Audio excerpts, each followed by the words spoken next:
बिस्मिल्लाहिर्रहमानिर्रहीम। अस्सलाम वालेकुम रहमतुल्लाहि व बरकातुहू। है गैस, कैसे हैं आप लोग? मैं उम्मीद करता हूँ अल्लाह ताला के करम से आप सब खैर खैरियत होंगे और अल्लाह ताला आप सबको अपने हिफ्ज़-ओ-मान में रखे। दोस्तों, मैं आज हाज़िर हूँ नए मौजू के साथ, नए टॉपिक के साथ, नए नुस्खे के साथ, जो कि बहुत ही ज़बरदस्त है उन नौजवानों के लिए जिनमें ये अमराज़ हैं।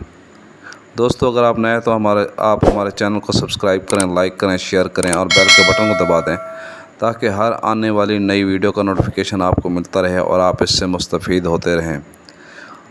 और आपसे रिक्वेस्ट है कि आप अपने दोस्तों को भी हमारे चैनल के बारे में बताएं ताकि वो भी आप इससे मुस्तफ़ीद हों। दोस्तों, आज मैं टोटका बताने जा रहा हूँ, एक टोटका बताने जा रहा हूँ जो कि बहुत ही छोटा है और चंद अज़ा पर मुश्तमिल है और इसके फ़ायदे जो हैं वो बहुत ज़्यादा हैं।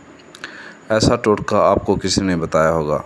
आप इसको आज़माएं और कमेंट्स ज़रूर करें दुरुस्त या गलत के बारे में और हमारी अपनी राय के बारे में हमें आगाह करें ताकि हम आपकी राय जानकर कोई और तब्दीली कर सकें, कोई अच्छा मौजू ला सकें आपके लिए। ये है मैदे जिगर की गर्मी और पीले जरकान के बारे में।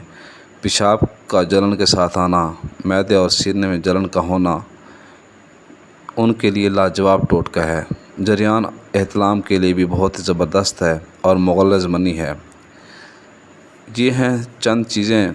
नंबर 1 पर है आलू बुखारा 100 ग्राम, इमली 100 ग्राम, भी दाना 100 ग्राम, तुख़्म मलंगा 100 ग्राम, गोंद कतीरा 100 ग्राम और तुख़्म रिहान 100 ग्राम और शरबत इंजबार की 1 बोतल।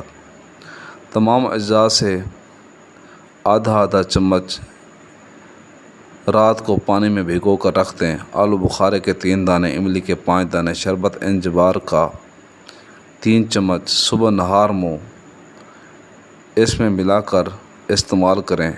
इंशाअल्लाह जो अमराज़ बताई गई हैं इन पे अफाका होगा और फ़ायदा होगा और आप याद करेंगे, दुआएं देंगे। मिलते हैं अगली वीडियो के साथ। दुआओं में याद रखिएगा। अल्लाह हाफ़िज़, फ़ी अमानिल्लाह।